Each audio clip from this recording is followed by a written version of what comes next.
Yun. Ipapakita ko naman sa inyo kung ano yung klase.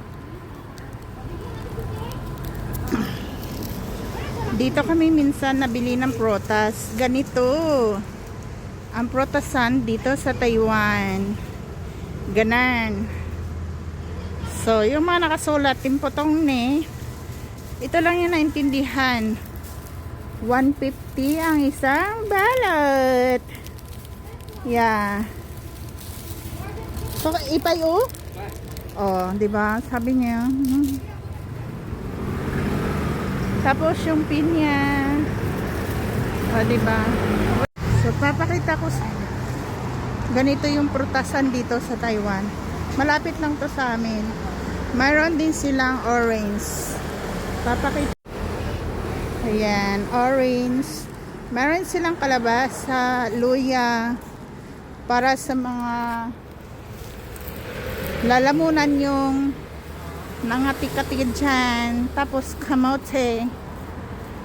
Kamote. Ayan. Be, ano binili nyo? Ipay or 120? 120? Tanong natin sa nagtitinda. Masarap kaya to? Parang hindi. Tapos meron silang orange na nakasipa rin. Be, ano binili nyo? Meron tayong orange na nakabalot pa. 120? This one? No, para mas masarap to. Ha?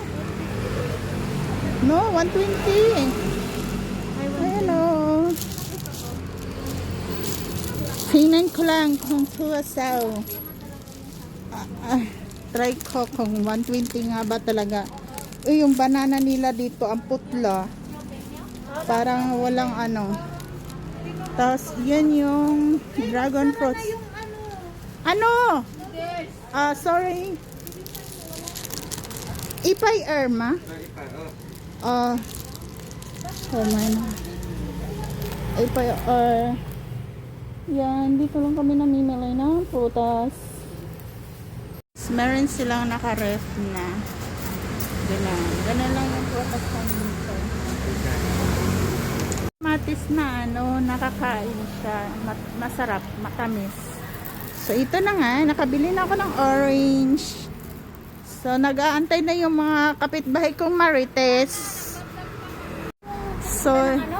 So bye guys, yun lang ang kwento ko.